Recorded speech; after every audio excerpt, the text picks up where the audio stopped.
जय हिंद दोस्तों। AKM deep analysis में आपका एक और बार फिर से स्वागत है और मैं हूं आपका दोस्त अजय। जो घटना न्यू दिल्ली में हुई है, लाल किले के पास मेट्रो के गेट नंबर 4 के सामने, बेहद दुखद और चौंकाने वाली है। ये एक ऐसा हमला है जिसको अभी तक किसी ने आतंकी हमला नहीं कहा है सरकार की तरफ से। सरकार भी फूक फूक के धीरे धीरे से बातें जो है वो सोशल मीडिया और मीडिया के थ्रू धीरे धीरे पास ऑन कर रही है। और इस तरह का हमला जो सोचा गया है वो बेरूत में ऐसा ही हमला 4 अगस्त 2020 के रोज़ हुआ था। एक्चुअल में वो हमला तो नहीं था, लेकिन करीब 3,500 टन एल्युमिनियम नाइट्रेट एक साथ जल उठा था। कुछ गोडाउन में कोई एक पुरानी जब्त की हुई एक शिप थी, डिस्प्यूटेड। उस शिप के अंदर ये सारा कंसाइनमेंट था और बड़ी ही लापरवाही से उसको रखा गया था। किसी कारणवश वहाँ पर कुछ फटाके रखे थे जिसमें आग लग गई और इस आग ने एमोनियम नाइट्रेट को जला दिया। और वो धमाका इतना बड़ा था कि बेरूत का जो उसके आसपास का जो इलाका था वो पूरा नष्ट हो गया। उसके जैसा एक षड्यंत्र यहाँ पर करने की कोशिश की गई है और ये जो षड्यंत्र है ये वाइट कॉलर्स के थ्रू हुई है। यानी कि आज तक हम सोचते थे ऐसा कि जो इस्लाम में कुछ ऐसे लोग हैं जो भटके हुए हैं, धर्म को ठीक से उन्होंने समझा नहीं है और ऐसे अनपढ़ गवार लोग ही इस तरह की आतंकी गतिविधियों में शामिल होते हैं। लेकिन इस तरह के हमले ने बता दिया कि ऐसा हरगिज़ नहीं है, क्योंकि इसके कॉन्स्पिरेटर्स जो षड्यंत्रकारी थे वो सारे डॉक्टर्स हैं। जी हाँ, काफ़ी शॉकिंग न्यूज़ थी कि ये इस तरह से इनका सामने आना। हैरानी की बात यह है दोस्तों कि ये सारे जो डॉक्टर्स हैं वो किसी न किसी तरीके से कश्मीर से जुड़े हुए हैं। पहलगाम का हमला, पुलवामा का हमला जो भी भारत ने किया था उसका बदला ले रहे थे। पकड़े गए सारे जो डॉक्टर्स हैं वो पेशे से डॉक्टर भी हैं और अल फलाह करके जो यूनिवर्सिटी है वहाँ पर वो पढ़ाते हैं। अब ये अल फलाह यूनिवर्सिटी फरीदाबाद में है, यानी कि NCR न्यू दिल्ली का जो रीजन है वहाँ पर है। और यहाँ पर ये यूनिवर्सिटी कुछ 70 एकड़ में फैली हुई है। काफ़ी शांति से ये चलती है। आज तक किसी को पता ही नहीं था कि यहाँ पर कोई यूनिवर्सिटी भी है। और जामिया मिलिया इस्लामिया और अलीगढ़ मुस्लिम यूनिवर्सिटी के पैरेलल लेवल के ऊपर ये यूनिवर्सिटी आती है। हैरानी की बात ये है कि यहाँ पर जितने भी छात्र आते हैं वो सब गाड़ी में आते हैं। आप समझ लीजिए कि गाड़ी में आने वाले छात्र यहाँ पर पढ़ते हैं, कश्मीरी हैं। ऐसा समझ में आ रहा है कि वैसे तो अभी कुछ कहा नहीं जा सकता और मैं भी ये वीडियो तो बना रहा हूँ, लेकिन मुझे पता है कि मेरे वीडियो बनने से अपलोड होने तक, आप तक पहुँचने तक बहुत सारी चीज़ें कुछ इसमें से बदल सकती है। जैसे कि एक इन्फॉर्मेशन ऐसे आ रही है कि बांग्लादेश में किसी कंपनी में से या फिर पोर्ट से ये 3,200 किलोग्राम एमोनियम नाइट्रेट चोरी हुआ। ये चोरी करके बांग्लादेश से ये नेपाल गया और ये नेपाल से बॉर्डर क्रॉस करके भारत में आया। अब यहाँ पर ऐसा सुनने में आ रहा है कि कुछ और एमोनियम नाइट्रेट जो था 2,900 किलो का नाइट्रेट जो है वो अब तक पकड़ा जा चुका है। 300 किलो का एमोनियम नाइट्रेट अभी तक अनट्रेसेबल है, जिसका कोई अता पता फिलहाल नहीं है और सारी एजेंसियां इसके पीछे लगी है कि इसके इंफॉर्मेशन मिल जाए। टेररिस्ट डॉक्टर्स का जो मॉड्यूल है वो पिछले साल यानी कि ये साल 26 जनवरी को ये लाल किले के वहाँ धमाका करने वाले थे। ये नहीं हो पाया। फिर उन्होंने सोचा कि चलो कोई बात नहीं, त्यौहार के महीने में उत्तर प्रदेश में अयोध्या और वाराणसी को दहलाया जाए, लेकिन काफ़ी टाइट सिक्योरिटी के चलते वो वहाँ पर कुछ कर नहीं पाए। तो अब इन्होंने सोचा था कि आने वाली 26 जनवरी को लाल किले के उधर एक साल के बाद जो उनका पहला जो प्लान था वो 2025 के लिए था, लेकिन अब वो 2026 में उन्होंने फिर से एग्जीक्यूट करने का प्लान बनाया था। और फिर से वही बात आएगी कि सारे डॉक्टर्स हैं, सारे जैश मोहम्मद के रिक्रूट्स हैं, ये यहाँ पर जैश मोहम्मद के बिहाफ पे काम करते हैं, उससे जुड़े हुए हैं। हम सोच रहे थे कि कश्मीर में अब अमन लौट आएगा। हमने सोचा था कि कश्मीर के साथ उनके साथ बहुत ज़्यादती हुई थी। जब कांग्रेस की सरकारें होती थी तो इलेक्शन में रिगिंग होती थी और ज़बरदस्ती कांग्रेस की सरकार वहाँ पर इनके सर पे मार दी जाती थी। तो इनके पास ना तो कोई पॉलिटिकल फ्यूचर था, ना इनके पास कोई फ्रीडम थी। वो जिसको वोट करते थे वो तो चुन के नहीं आते थे, और इकोनॉमिकली भी वो काफ़ी वीक थे, काफ़ी पिछड़ गए थे।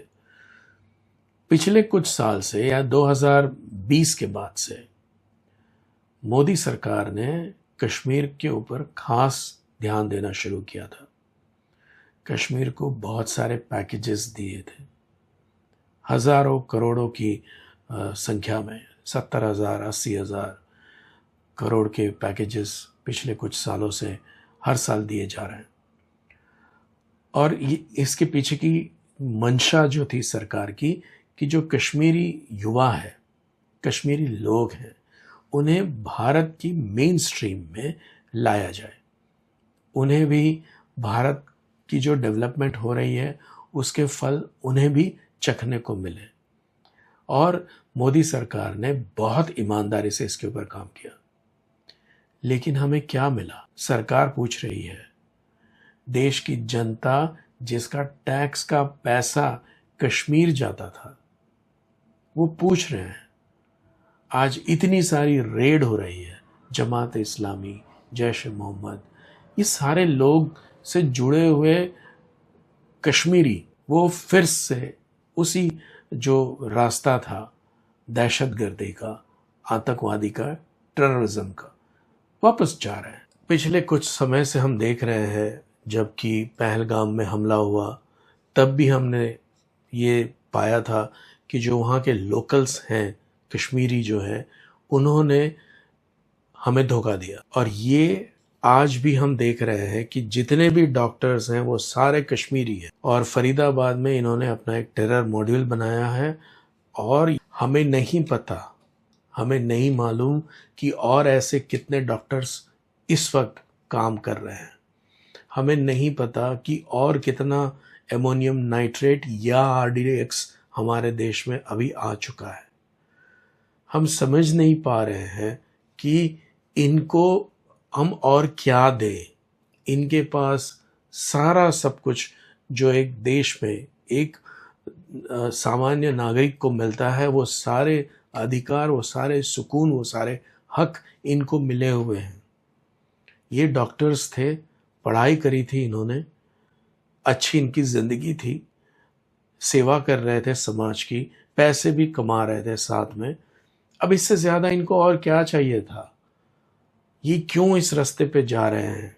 कश्मीर के लोगों को ये सोचना पड़ेगा कि वो क्या चाहते हैं। देश के टैक्स पेयर्स के हज़ारों करोड़ों रुपया कश्मीर में भारत सरकार ने डाले हैं, बहुत सारे प्रोजेक्ट्स वहाँ पर शुरू किए हैं, रेल लाइनें बिछी हैं। इसके बाद भी अगर इस तरह की गद्दारी भारत के साथ होगी तो ये अब सहन नहीं होगा। ये अब सहन करने के मूड में ना तो जनता है, ना ही भारत सरकार है। जिस तरह से कश्मीर में ये रेड्स हो रहे हैं, ये बता रहा है कि इतने अच्छी तरीके से कश्मीरियों को ट्रीट करने के बाद भी इनकी गद्दारी की फितरत नहीं जा रही। इतने अच्छे अच्छे डॉक्टर्स, इतनी अच्छी इनकी पढ़ाई, इतना अच्छा माहौल, भारत के अंदर उन्हें हर काम करने की आज़ादी है, जो काम करना चाहे वो कर सकते हैं, मज़हब की आज़ादी है। आज भी मस्जिदें झगड़ झगड़ के बना रहे हैं और नमाज कहाँ पढ़ रहे हैं? तो एयरपोर्ट पे। अब ऐसे लोगों को इतनी आज़ादी देने के बाद भी इन्हें क्या चाहिए? ये क्या चाहते हैं? गज़वाए हिंद। लेकिन जो मुस्लिम राष्ट्र है वहाँ के लोग खुश हैं, वहाँ के मुसलमान खुश हैं। इन्हें खुशी है मिलेगी ही नहीं, कहीं पर भी इन्हें मिल ही नहीं सकती। अगर ये आज माइनॉरिटीज़ में है तो वो सेकुलरिज्म की बात करेंगे, कम्युनिज्म की बात करेंगे, सोशलिज्म की बात करेंगे, हक की बात करेंगे, इक्वालिटी की बात करेंगे। लेकिन जैसे ही अगर वो मुस्लिम बन गए, मुस्लिम मेजॉरिटी हो गई, तो फिर वो सीधा शरिया की बात करें। कश्मीर में जैश ए मोहम्मद में जुड़ने के कुछ पोस्टर लगे तो वहाँ के जो लोकल ऑफिशियल थे, पुलिस ऑफिसर्स थे, उनकी नज़र में आए। 2 पुलिस ऑफिसर्स थे, उन्होंने ये सोचा कि ये पोस्टर कौन लगा रहा है। 5 अगस्त 2019 से जो प्रेसिडेंट का रूल कश्मीर में आया है, कश्मीर को जब से यूनियन टेरिटरी बना तब से इस तरह के मामले बंद हो गए थे। तो ये अचानक कौन पोस्टर लगा रहा? तो पता चला कि भाई कोई उन्होंने सीसीटीवी की फुटेज वगैरह खंगाली कि कौन बंदा है। उस बंदे को उठाया तो उसने बताया कि मौलवी ने बोला था, वहाँ के जो मौलवी हैं वहाँ पर, उसने बोला है। उसे उठाया गया। जब उसे पकड़ा गया तो ये सारी परतें खुलती गई और ये जो पूरा फरीदाबाद वाला जो मॉड्यूल है उसके राज खुले। इसमें एक खातून भी है, लेडी शाहीन मैडम, और वो भी आतंकी हैं और वो तो रिक्रूटर है, वो लड़कियों को फंसाती हैं। ऐसा सुनने में आ रहा है कि हिंदू लड़कियों को फंसाकर अपने पास बुलाकर बिठाकर मुस्लिम लड़कों के साथ उनके इंटरेक्शंस वो बढ़ाती थी ताकि लव जिहाद हो और फिर आगे जाके कन्वर्शन हो और इन्हें भी फिर टेररिस्ट बनाया जाए। और बाद में कंटिन्यूअसली इसको ट्रेस किया गया, इसको ट्रेल पकड़ के वहाँ पर रेड्स हुई। कश्मीर में रेड्स हुई, दिल्ली में रेड्स हुई, फरीदाबाद में रेड्स हुई, बहुत सारी जगह पे रेड्स हुई और रेड्स में कुछ अरेस्ट भी होने लगे।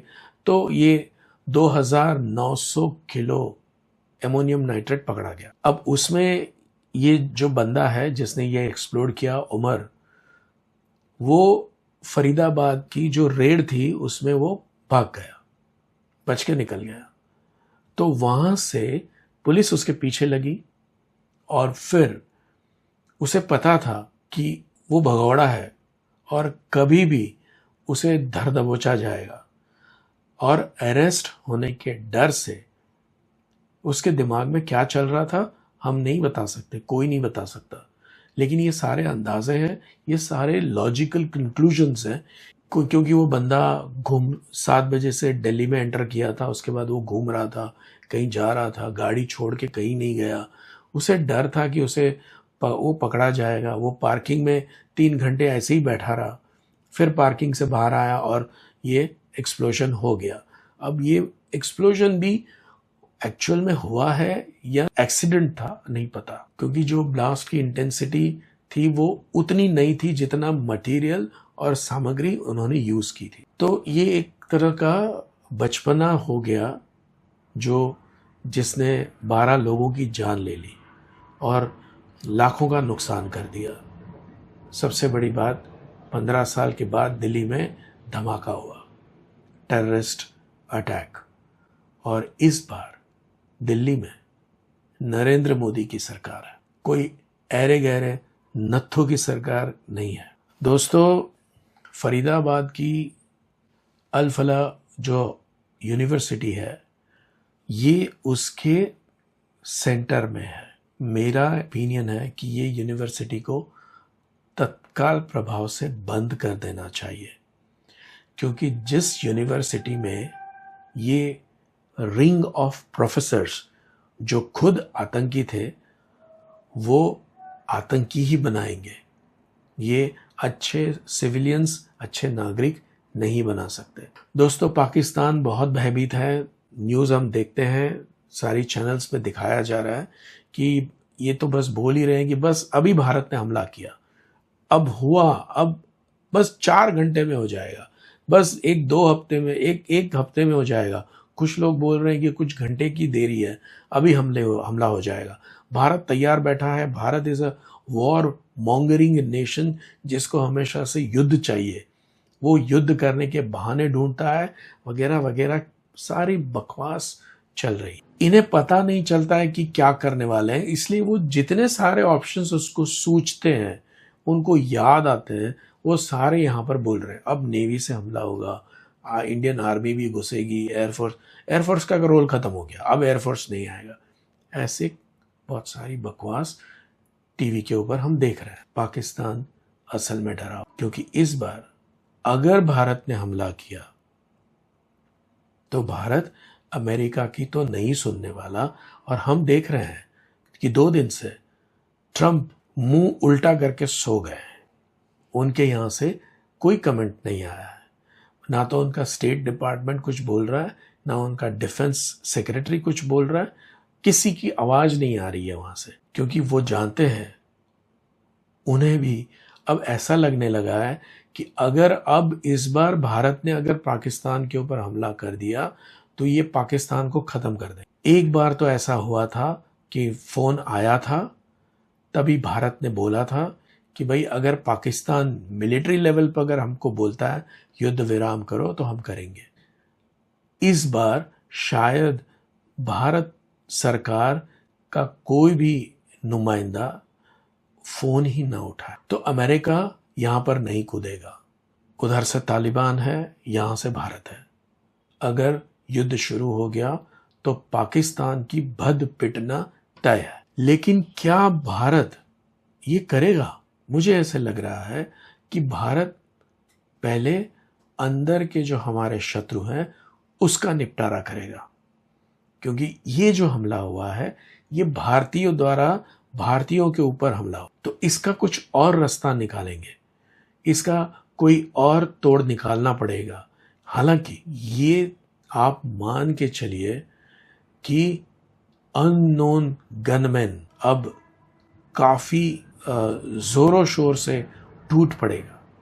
मसूद अजहर की जिंदगी इज इन रियल डेंजर। लेकिन यहां पर से भारत की तरफ से कोई मिलिट्री एक्शन होगा, इसमें मुझे शंका है। लोग वहां पर जो बैठे हैं वो मुझसे ज़्यादा काबिल हैं और उन्हें ज़्यादा मालूम है मुझसे, क्योंकि उनके पास तो रियल टाइम बेसिस के ऊपर इंफॉर्मेशन आ रही है।